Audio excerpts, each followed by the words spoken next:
మరణాన్ని కోరుకునే ఒక మహామంత్రం ప్రతి శివాలయంలో ప్రతినిత్యం ఇది లేకపోతే శివయ్యకి అభిషేకమే పూర్తి కాదు. ఇంతకన్నా ఆశ్చర్యం ఏంటంటే వేదసమ్మతమైన అదే మంత్రంతో హోమం చేసి మళ్ళీ అదే శివుణ్ణి ఆయుష్ పెంచమని అడుగుతాం. అదే మహామృత్యుంజయ మంత్రం.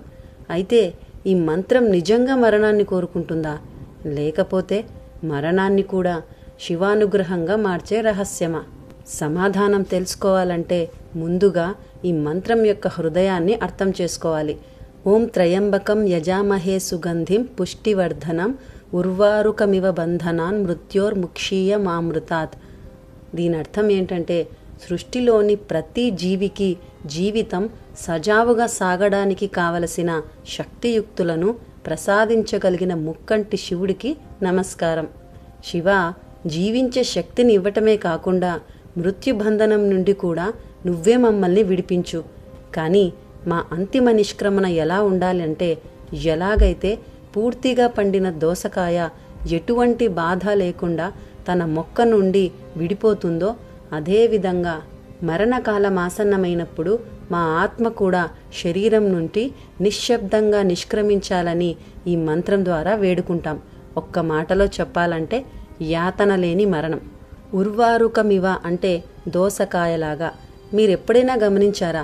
దోసకాయ పూర్తిగా పండినప్పుడు అది తన తీగ నుండి బలవంతంగా తెగిపోదు.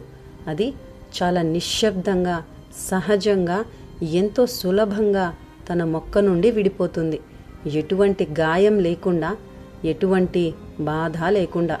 అదే ఉదాహరణకి మామిడికాయని తీసుకుందాం. మామిడికాయ పడితే బలంగా నేలపై పడుతుంది, దెబ్బతింటుంది, గాయపడుతుంది. తరువాత ఎప్పటికో దానిలో జీవం పోతుంది. అంటే దోసకాయ ఎంత సహజంగా విడిపోయిందో మామిడికాయ అంత యాతనను భరించాల్సి వచ్చింది. శరీరం నుండి జీవుడు నిష్క్రమించే క్షణం మామిడికాయల యాతనతో కాకుండా దోసకాయల సహజంగా ప్రశాంతంగా ఉండాలని అడగడమే ఈ మంత్రం పరమార్థం. మరి ఇంత స్వచ్ఛంగా మరణం గురించి అడిగే మంత్రంతోనే హోమం చేసి అనారోగ్యంతో బాధపడుతున్నా, లేకపోతే చావు బ్రతుకుల మధ్య పోరాడుతున్న వాళ్ళకి శివ ఆయుష్ పెంచు అని ఎందుకు వేడుకుంటాం? ఎందుకంటే ఈ మంత్రం మరణాన్ని ఆపమని అడగదు.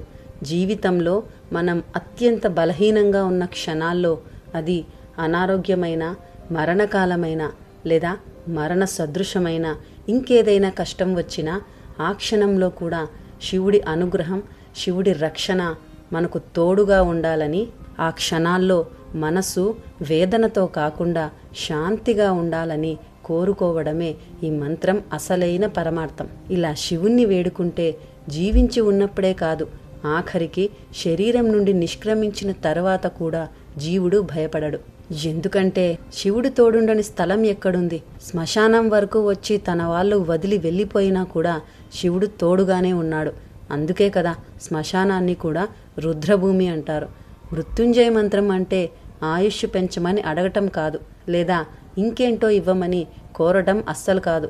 ప్రతి క్షణంలో జీవుడికి శివుడు తోడుగా ఉంటాడు అని ధైర్యాన్నిచ్చే మంత్రం. ఎంతటి కష్టం వచ్చినా ఆ ధైర్యమే శక్తినిస్తుంది. ఆ శక్తే మనల్ని నిలబెడుతుంది. కొన్నిసార్లైతే ఆ ధైర్యమే ఆరోగ్యంగా కూడా మారుతుంది. అలాగే మరణ సమయం వచ్చినప్పుడు కూడా మనసు ప్రశాంతంగా, నిశ్శబ్దంగా, యాతన లేకుండా అంతిమ నిష్క్రమణ జరిగేలా చేస్తుంది. ఒక్క మాటలో చెప్పాలంటే మహాభారతం అందంగా చెప్పినట్లు అనాయాసేన మరణం వినా దైన్యేన జీవనం. అందుకే ఈ మంత్రాన్ని యజుర్వేదంలోని శ్రీ రుద్రనమకంలో జాగ్రత్తగా ఉంచారు. ఏ ఇబ్బంది వచ్చినా శివాభిషేకం చేయించుకోండి అని శాస్త్రం మన పెద్దలు ఊరికే చెప్పలేదు. రుద్రనమకాన్ని జపిస్తూ నిత్యం శివాభిషేకం చేస్తే చేసే వాళ్ళకే కాదు, చేయించుకునే వాళ్లకు మాత్రమే కాదు, ఆ ప్రాంతంలో నివసించే సమస్త జీవులకు కూడా శుభం కలుగుతుంది. మృత్యుంజయ మంత్రం ఒక్కటే ఇంత తత్వాన్ని చెబితే ఇలాంటి అద్భుతమైన మంత్రాల సమాహారమే శ్రీరుద్రం. ఇది మనుషుల కోసం మాత్రమే కాదు, సర్వజీవులు, ప్రకృతి, ఈ ప్రపంచమంతటా శివకృపతో బాగుండాలని కోరే ఒక మహాస్తోత్రం. రుద్రం అంటే కేవలం మంత్రాల సమూహం కాదు, అది ఒక అద్భుతమైన తత్వం.